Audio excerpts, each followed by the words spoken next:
Hello friends! Siguro alam nyo na kung anong klaseng video ito dahil nakalagay naman sa title sa baba. Ito yung video na tinag sa akin ni Sis Kittylicious. Kung hindi nyo pa alam, si Sis Kittylicious meron din siyang channel. Isa siya sa sister ko dito sa Japan na YouTuber. Ayan, ilalagay ko na lang yung channel link niya sa baba or dito sa screen. Yun. Please i-visit nyo rin si Sis Kittylicious and subscribe nyo rin, di ba? Para mas masaya. Unang-una sa lahat, gusto ko mag-thank you kay Sis sa pagtag sa akin sa video na ito. Siyempre, gusto ko rin gumawa ng ganitong mga tag. Lalo na tong Get to Know Me. Kasi parang mas makilala nyo ako kahit papano. Kasi hindi ako masyadong nag-share about sa information namin. Lalo na sa asawa ko kasi ma-private po yung asawa ko. Ito, sinulat ko dito sa aking mahiwagang notebook yung mga tanong. At sinulat ko na dito yung mga tanong para mas madali. Ayan, di ko alam kung naiintindihan nyo or nababasa nyo. Kahit ako medyo parang nagulat ako sa sulat ko. Medyo mahaba siya kasi 30 questions siya. Ayun, simulan na natin yung pagbabasa. Alam mo ano yun, may ballpen pa talaga. Ayun, bago pa humaba tong intro na to, simulan na natin. Yung title ng video na ito is Get to Know Me Tag. Ayun. Andito lang ako sa living room namin. Actually, kanina lumabas kami sa park and kakarating lang namin. Halatang hindi na winter kasi medyo ano na, talagang pinakita. Number 1 na question is, where did you grow up? Siyempre sa Pilipinas ako lumaki. Ayun, alam nyo na yun. Ako po'y Pilipina. Number 2 question is, where do you currently live? Dito po ako sa Japan ngayon. Siguro mga magpa 5 years na ako dito. Ganon. Number 3 question is, who is your best friend? Meron po akong best friend, pero nasa Pilipinas siya. Siyempre, nang kababata ko siya. And until now, okay pa rin naman kami. Marami ako naging best friend actually. Lumipat ako ng high school ako, ganito dun. Tapos ng elementary ako, sa lugar namin, ganon. Number 4 question is, what theme park have you been to? Ano bang klaseng mga parks yan? Yung mga napupuntahan ko lang, yung mga park na pinupuntahan namin ng mga anak ko. Yung Disneyland, yung mga ganon. Hindi ko pa yun talaga napuntahan. At hindi ako mahilig sa mga ganon. Kahit sa Pilipinas, meron kaming field trip nun sa, saan ba yun? Yung parang Disneyland sa atin. Nakalimutan ko na kung anong pangalan. Nalagay ko lang dito sa screen. May field trip kami nun. Nagbayad lang ako, hindi ako sumama. Ayun, kasi takot din ako sa mga rides. Ayun, basta mahabang kwento yun. Pero someday, gusto ko pumunta ng Disneyland, dito sa malapit sa amin, Universal Studio, ganon. Pag malaki-laki na sila ate, para mas ma-appreciate na nila yung lugar. Number 5 question is, dog or cat?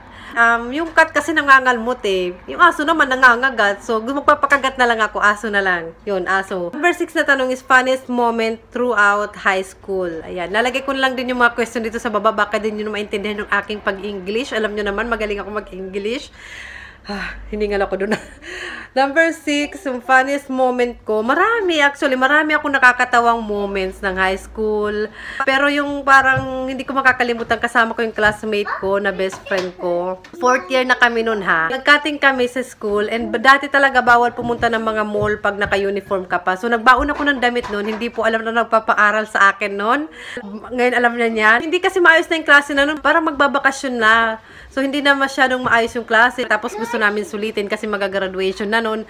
Gusto namin sulitin ng best friend ko na magkaroon kami ng kami lang yung moments na mamasyal, ganun. Yun, may baon nga kaming damit. Yung kami sa Jollibee, nagbihis ng damit. Paglabas ko ng toilet, kasi medyo chabi-chabi talaga ako noon ng high school ako. Oo, malaki-laki yung ano ko, tiyan ko, yung pisngi ko, masyadong malaki yan. Paglabas ko ng toilet, yung naging reaction ng best friend ko, kasi sabi niya, hala, para kang suman na binalot sa ano. Sabi niya sa akin.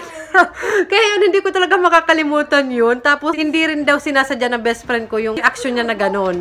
Ako rin, nagulat ako sa reaction na ganon. Pero pagtingin ko sa tiyan ko, nga, no, sabi ko, nagtawanan na lang kami. Hanggang ngayon, pinagtatawanan na lang namin yun. Ayun, parang yun na nakakatawa. Ayun, move on na tayo sa number 7 na question. How many countries have you traveled to? Grabe naman yung countries with S. Japan! Hindi naman ako nag-travel dito eh. Nandito na talaga ako nakatira. So, hindi ako, parang hindi siya counted, diba? Thailand vacation, kasama ko sila ate, si Bunso, tapos yung asawa ko yun. Family vacation siya sa Thailand. Mga 1 week, mahigit kami doon. Parang New Year vacation namin yun. So, ayun lang. Thailand lang naman yung napuntahan ko. And syempre, I'm looking forward na makapag-travel sana kami na family. Soon.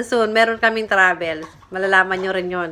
Number 8 na question is, what do you do in your free time? Ayan, sa free time naming mga housewife, siguro yung mga housewife dyan makaka-relate, wala kami talagang masyadong free time. Kung meron man, parang manghihinayang ka na nakanganga ka lang, nakaupo ka lang, Siguro social media, pero hanggat maaari iniiwasan ko talaga mag-social media masyado. Kasi pag nandun ka na talaga, mahirap ka nang makawala, ganon. So, ang ginagawa ko, imbis na kung ano-anong gawin ko sa free time ko, lalo na pag nandito lang ako sa bahay, naglilinis, nagtutupi-tupi ng mga dapat tupiin, yung mga ganon, mga gawaing bahay. Free time ko na yun, matatawag ko ng free time yun. Pero minsan, nakikita nyo naman pag may day off ako, pag nakakalabas ako mag-isa, namamasyal tayo, di ba, sinasama ko kayo, yun. And siguro sa ibang free time ko, umiinom ako ng wine and tulog ako. Ayun, yung mga free time ko, yun yung ginagawa ko. And ibang usapan din yung free time na kasama ko sila ate kasi napupunta kami ng park. Ayun. Yung number 9 na question is, what is your favorite drink? Marami, pero mahilig ako sa tubig. Mas lagi akong umiinom ng tubig kaysa sa juice, ganun. Sa kape, syempre, mahilig ako sa kape, yun. Pero pag sa alak, wine. Ngayon, wine ako. Yung mumurahin lang na wine, ngayon. Number 10 na tanong is, ano daw yung isang bagay na wish people know about you? Yung sagot ko sa number 10 na question is, gusto ko ipaalam sa mga tao na hindi ako masamang tao. Friendly ako. Siyempre, nasasaktan din ako. Actually, iyakin ako. Ayun. Hindi lang halata. Kasi lagi ako nakatawa. Ayun. 11 question is, you're wearing perfume and what scent is it? Yung bata ba? Basahin natin dyan. Hindi ako nagpapabango actually. Dati pa parang hindi ako mahilig sa pabango. Pero pag nakakaamoy ako ng pabango, okay lang. Kasi medyo ayaw ng ilong ko. Hindi ko alam. Arte-arte po ng aking ilong.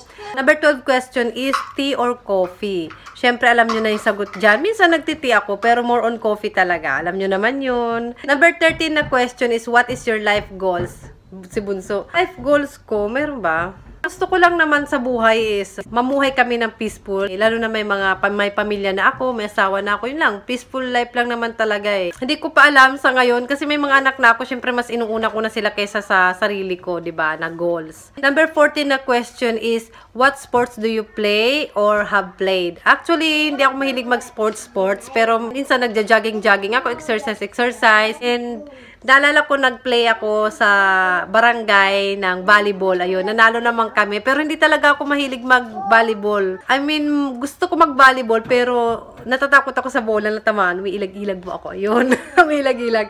Number 15 na question is, what social media are you addicted to? Nakaka-addict ba ang social media? Charot. Wala masyado. Pare-pareho lang, pantay-pantay lang. Pero yung gamit ko lagi is Facebook and Instagram. Yung aking Instagram is Jackie Happy in Japan. Yung aking Facebook naman is Jackie Ha. Ayan. Follow and add yun na ako doon para friends more tayo. Number 16 na question is, what is your favorite movie? Hindi ako mahilig or wala akong masyadong na movie. Basta interesting, okay na sa akin. Yun. Mahilig ako sa comedy. Yun. So, namamanhid po yung ako. Wait lang. So, yun. Continue tayo. Who is your favorite YouTuber? Marami pa akong hindi kilala na sikat talaga na YouTuber, lalo na sa international. Pero yung naalala ko, yung pinakauna-una ko talagang mga nakilala or pinanood na YouTuber is yung mga YouTuber na nandito sa Japan. Siyempre, kung nasaan ka mang lugar, parang mas interesado ka malaman kung anong buhay ang meron ng mga kapwa mo Pilipina, diba? So, ayun, mas nauna kong ma-discover kasi yung mga vlogs nila Sis Jayan, Kitilicious, ni Sis Kambal, Mom of Five Hearts, Mako Sinki, at marami pa silang iba na YouTuber dito sa Japan. Sila yung lagi kong pinapanood at sila yung parang naging inspirasyon ko.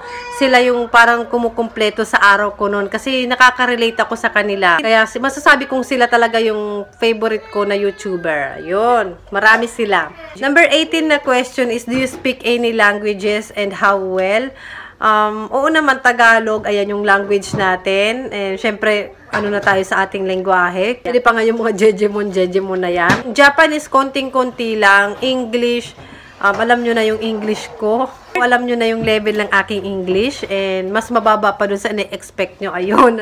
Wag na natin i-measure. Number 19 naman na tanong is, are you single or taken? Virgin. Ala, wala naman sa pagpipilian. Ano ba? Obvious ba? Sabay ganun. Siyempre, taken na po tayo.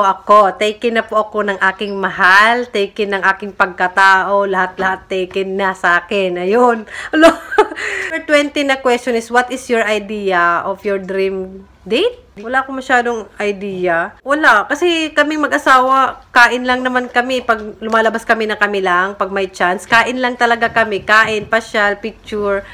Ayun lang. Pero kasi, yun, minsan na lang mangyari yun kasi may mga, alam nyo na, Hindi ko alam kung mapapansin nyo, pero in-insert ko na lang tong clip na to. Kasi na nag-edit ako, nakita ko na yung 20 tsaka 22, pareho yung tanong niya.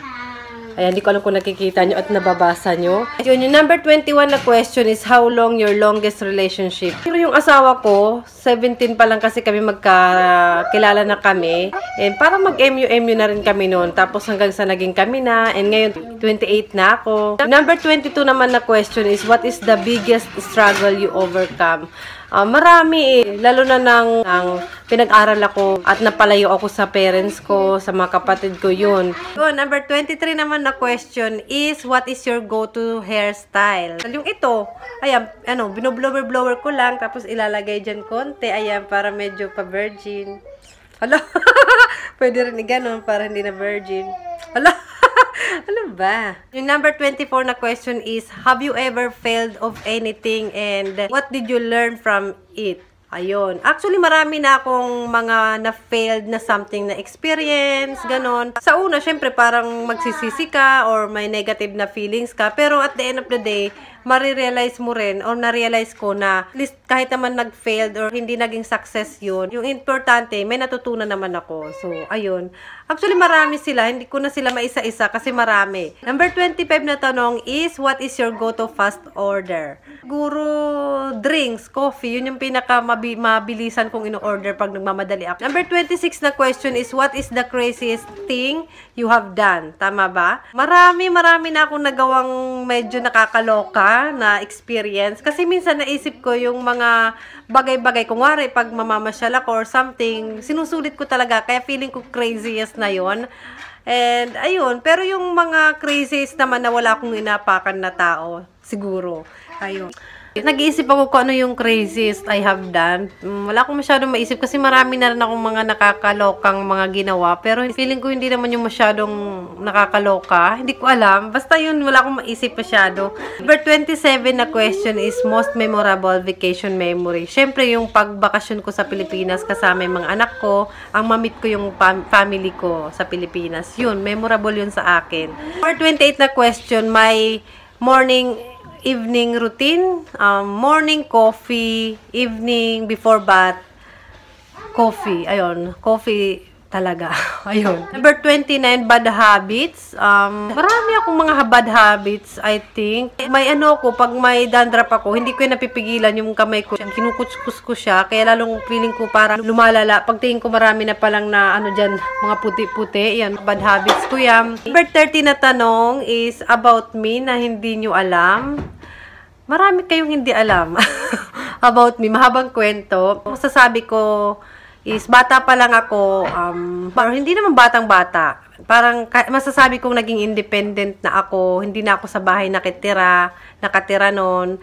Kaya siguro kahit paano, kahit yung mga small things is madali kong ma-appreciate. Ayun. And isa na rin yun. Iyakin din ako sa totoo lang. And guys, yun yung get to know me question. 30 lang sila and tapos na. And syempre, maraming salamat ulit kay Sis Kitty-licious sa pagtag sa akin sa video na ito. Marami na rin siguro si Sis K na tag na ka-YouTube friends ko dito sa Japan. And meron akong itatag sa get to know me video na to. Sana nanonood ka, sis. Ito, si Sis Nix Terama. Ayan. And si Sis Mama Lace Vlog. Hello, sis. Sana nanonood. And si Sis Mau. Hello, Sis Mau. Tinatag kita sa video na ito.